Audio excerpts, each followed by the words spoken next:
Today, we talk about what I do, cousins. Interviews. Congratulations. You didn't play yourself. You got yourself a medical school interview. Not a medical school interview, a residency interview. But this applies for any interview, for any job, for anything. So even if you want to forward this video to someone that's going through an interview process for any job, a friend of yours for whatever career, don't matter. The ish I'm about to say holds true for everybody.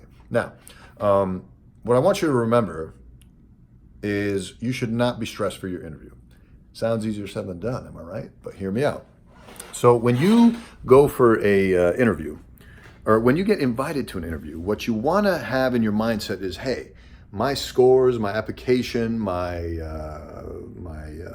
resume, CV, my personal statement, my letters of recommendation, all that package that arrived on their desk without them having ever known what the fuck I'm about as a person overall, they still gave you an interview.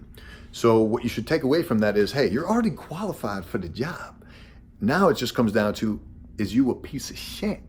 That's basically what it comes down to. And to put it more specifically, are you a good fit? And a lot of people take that personally, whether it's with acting gigs where you audition or, interviewing for any kind of job. You always see those memes where it's like, so why do you want to work here? And they're like, because I need money. I'm broke. Yeah, maybe for minimum wage jobs, that's understandable. But really what these corporations, let alone these jobs that are offering you positions, let alone hospitals that are offering you residency spots, what they're really trying to say is, hey, we're about a certain culture here, we're about certain expectations here, we're about certain family values or whatever the corporation or hospital or day is about. And we just want to know if you're a right fit for us for that. And a lot of people might take that personally, oh, I didn't get the audition, or oh, I didn't get the job, and you get down on yourself. You're like, oh, I must be worthless, I must suck, I got to step it up. Or no, you don't want to think of it that way. If you got into the room, it means you're qualified. That's not the issue. The issue is, are you a good fit there? And you don't want to go somewhere you're not a good fit. So if you interview at a bunch of different hospitals and you get a good vibe from one, that's what you want to, weigh in on when you're going to these interviews. And you want to be calm, relaxed, and just be yourself. And if they don't like who you are as a person, being yourself at the interview, then it's not a good fit. You don't want to be there anyway. You really want to spend 3 years there if you're not a good fit there? Like, come on. And there's definitely different cultures across different specialties, across different hospitals, across different parts of the country. So, you really want to take that into consideration when you're interviewing. So go in there, relax, be yourself. You've already done the hard part. It's not like you're going to walk in there and get a pop quiz or a multiple choice test or something. Just go in there and be yourself. And with that said, obviously prepare for the interview. You want to prepare some responses for standard questions. When they ask greatest weakness, greatest strength, greatest challenge, going through your ish, like, oh, just Google, classic medical interview questions or whatever job you have questions. Just Google that shit. Take 20 of those questions and just like rehearse to yourself, like, what would your answer be? Like, you should have something prepared at least. You know what I mean? So, prepare an answer so that you don't look stupid and that you know what you're fucking talking about. And then also read some of these common Google lists, like do's and don'ts of interviews. Like, don't say, you want this job because of the weather. No one wants to hear that. I made that mistake when I was interviewing in high school for medical school.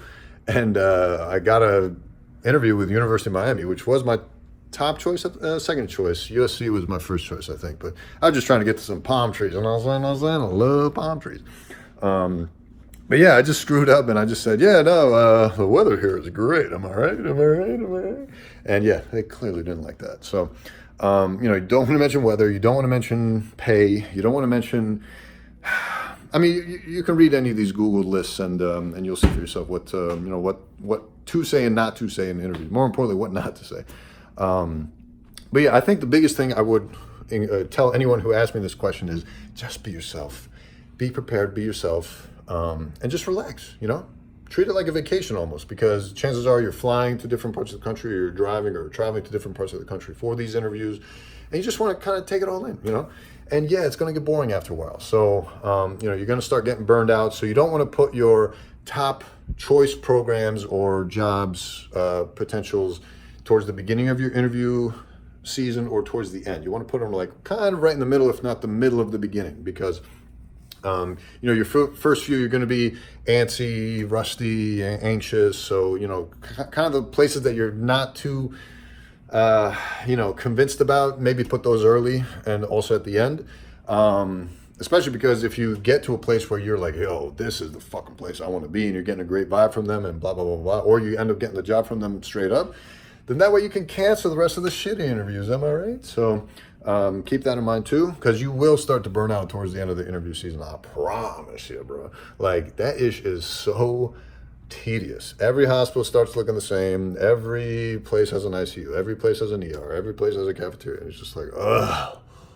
How much longer can I fake smile through this shit? So, yeah, you want to be, mindful of that. And then take advantage of the halftime lunches or dinners they take you out to the night before with the other co-residents, co-workers, whatever, because that's really a time to shine and kind of not only showcase yourself to those people, because they may have a role in picking you or at least red flagging you to say, yo, don't fuck with this guy. He said some kinky shit at dinner to that one chick or that one guy, and that's not going to fly around here. So they're definitely going to be looking for that kind of stuff. But also, you also want to check them out and see, all right, what are their interests? Do they play basketball on the weekends? Maybe you are super into pickup basketball and you're looking for some ish.